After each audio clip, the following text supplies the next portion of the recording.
Yo, yo, yo, it's Green X. Yo, what I need you to do is tag I'm not gonna say that. Hey everybody, Green X here. Today we're gonna be talking about Noita. Since a lot of you guys have been emailing me to review a game that has the potential to absorb all available free time that you have, I thought I'd dust up the old reliable, Noita. A 2D roguelike platformer with destructible environments. White people be like, say no more, I'm sold. Take my money. It's a great game, and not enough people are covering it. In Noita, you play as a Noita. What is a Noita? I don't know, some obscure Finnish Scandinavian bullshit. We're not here for that. What we're here for is complete and total annihilation of the entire...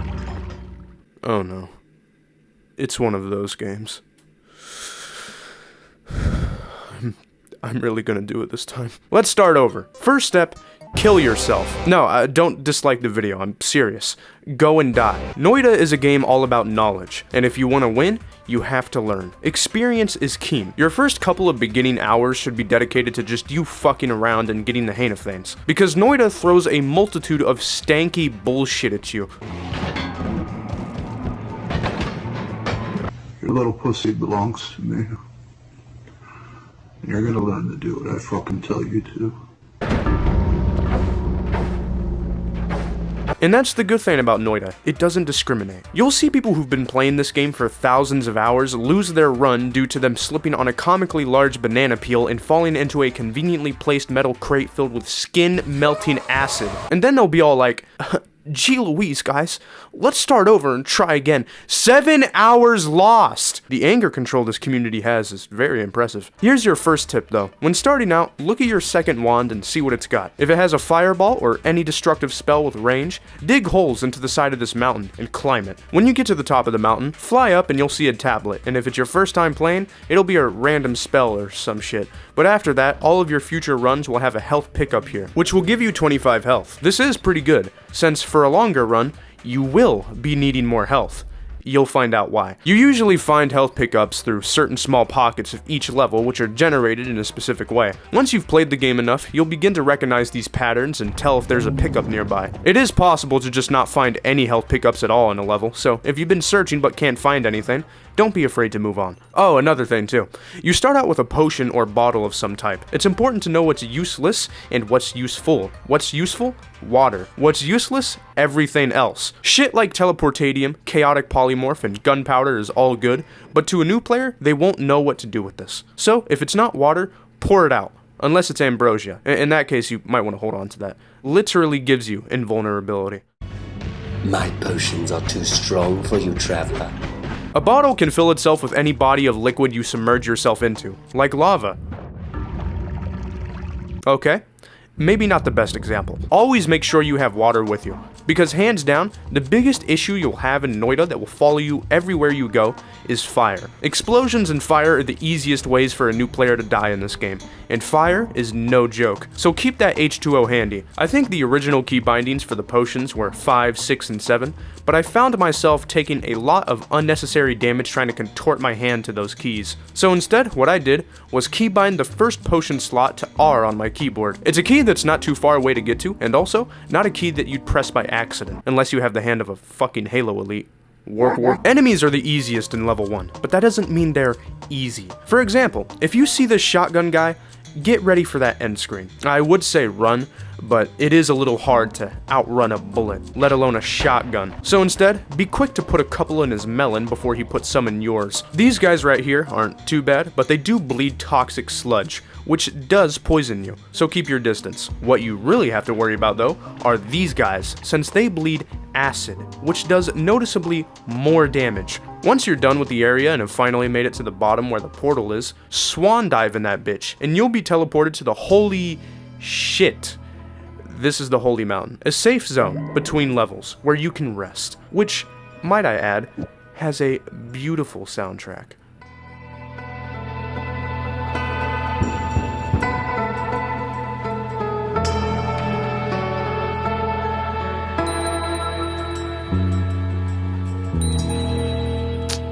Wow. What a rewarding experience. Radiohead fans, when I show them actual good music like Noita Holy Mountain OST. In fact, the entire Noita soundtrack is very good. It's not bombastic to the point where it distracts you from the core experience, but instead adds to the atmosphere of the crazy world this game has. Some of the combat tracks really kick off some badass grooves too.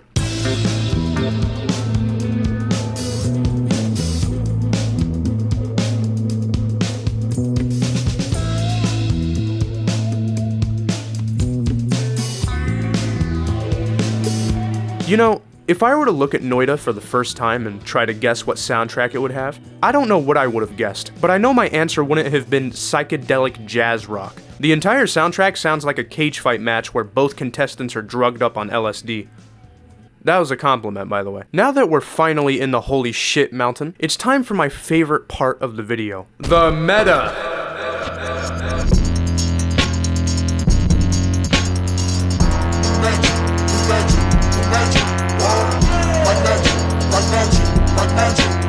Get ready, boys. It's time to talk about what we're all really here for. Wand building. Feel the power of Scandinavia! Holy shit!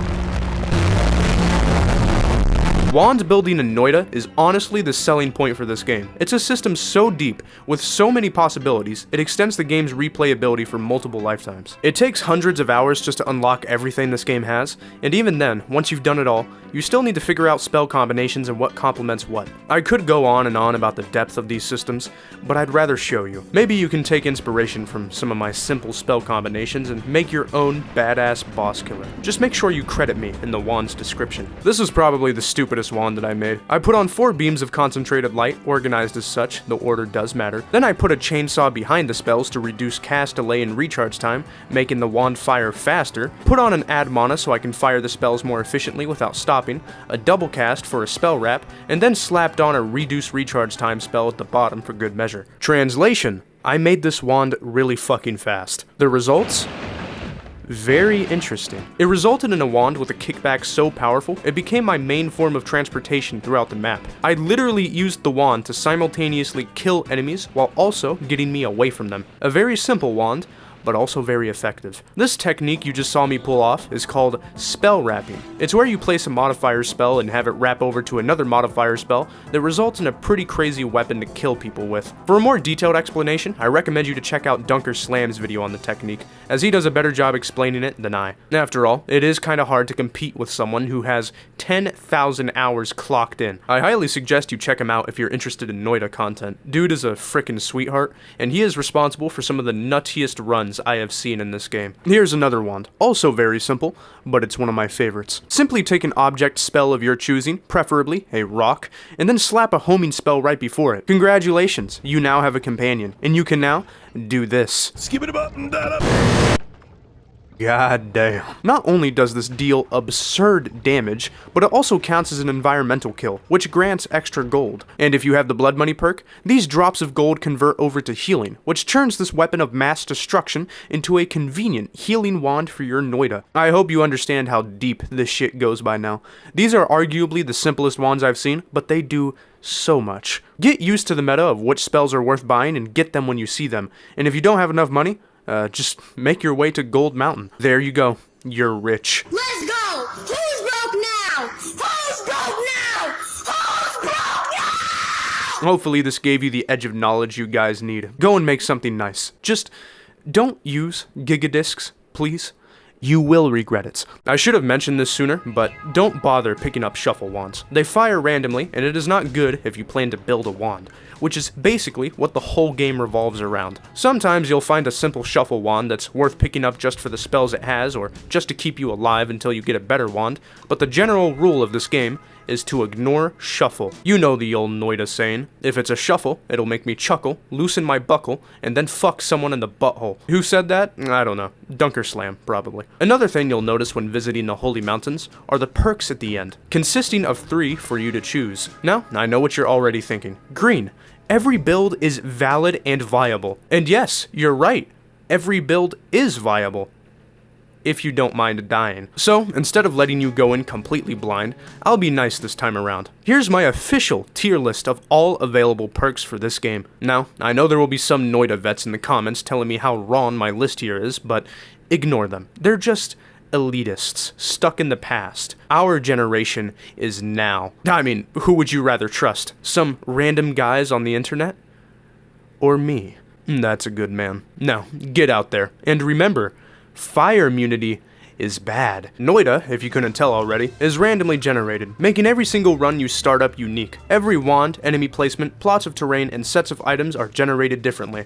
And considering all the variables at work in this game, it truly makes every playthrough different from the last. Meaning, you could go from one normal, lukewarm run to a completely insane acid bath of a fucking Noita session. Since the game is randomly generated with the exception of key locations, that also means you can just get some pretty dry runs. But you can also get very fat runs, containing tons of loot for you to sink your teeth into. And there is a way to manipulate the file dictionary and get the game to load these seeds if you want to run them again, containing some nasty wands and plenty of health pickups. They're perfect for players looking for something more eventful in their Noita runs. If you want these worlds for you to try out yourself, sure, just go into the comments and type out, "Greenx, please give me your seed." Go on. Type the comment. Tell me you want my seed. Oh, don't give me that look. It ain't gay if it's Noita. Nothing's gay if it's Noita. We clownin' this motherfucker. Better take your sensitive ass back to Hades. Now, this is usually the part of the video where I explain the deep and well thought out storyline that this video game has, but unfortunately, I'm gonna have to let a few of you down. Since this game is about as deep in narrative as Chris Chan's sex life, maybe less so. Trust me, as much as I would love to stretch this video out to 3 hours and somehow turn a dungeon diving roguelike review into a long pretentious allegory for depression, it's really hard to do that, since 1, I don't speak Finnish, or whatever the fuck this Dragonborn ass text is, and 2, I'm already worn out. It's deep in lore, but in terms of an actual narrative for you to follow along with as you play, there's basically none. It's a lot of Easter egg hunting and consulting the wiki as you ponder your 11 orbs. Say what you will about the Soulsborne games' stories, but at least they had cutscenes. Instead, in Noita, we have obscure texts only achieved through esoteric rituals and pictographs. So, let me do my best to briefly explain what Noita is at least based on. Noita, as you already know, is Finnish for witch or a type of magical creature, but this name has quite the rabbit hole in Finnish culture apparently, and it ties directly into this game. A midsummer's loon, a water bird, would give birth to the world through the laying of its eggs. There were 3 eggs, the egg of nature, the egg of magic, and the egg of technology. One would crack and form nature and humanity at its barest, most beautiful form, creating a perfect balance. But then, the egg of magic would crack, and spring out of its shell to give what they deemed life and soul to nature's creatures. This would upset the balance of nature, and they would begin clashing over their differing philosophies of how the world should be. The egg of technology would crack last, giving creatures the ability to understand machinery, which would give rise to industrialization in the world. This volatile mix of nature, magic, and technology would explain why certain areas like the Hisi base and the Temple of Art are so disjointed and split between machinery and witchcraft. The closest piece of gaming media I could compare this concept to is probably Arcanum. Civilizations fight amongst each other for dominance in either tech or magic. The only difference here is that Noita is based upon actual Finnish mythology that runs many years back, while Arcanum is just D&D shit. You know, games for the bi-curious. So, where does that leave you? The Noita. Well, hypothetically speaking, the most common ending in this game is ending the work. With that being said, there's multiple endings, and pretty much all of them are false. After completing your first run in Noita, most people's first thought is that this is a story of greed, since when you complete the work, the entire world turns into gold, including all of its creatures, also involving you. But in reality, this isn't the work the Noita came here to complete. The gold ending is the work of the alchemists, whose one and only true desire was to plunge the planet into gold, leaving it a speck of shiny jewelry for the universe to glance at for all of eternity. A neck medallion for God himself. While this is all good fun, this isn't why you're here. The Noita is here to collect all 33 orbs and complete his work. The Noita's work being to repair what is left, and through its never-ending knowledge of magical chemistry and alchemy, to bring balance back to the world once more, to end the cycle of destruction, and to make peace between the three eggs that have been clashing for centuries. It's an extremely time-consuming ending to get, but it is the end goal. And it makes sense. None of the level design you see in this game is just schizophrenic game dev posting. It all has a purpose. Well, you know, kinda. Also, if collecting 33 orbs in this game sounds very hard to do, that's because it is. Needless to say, this is an ending you should only try acquiring after sinking in a certain amount of time into the game.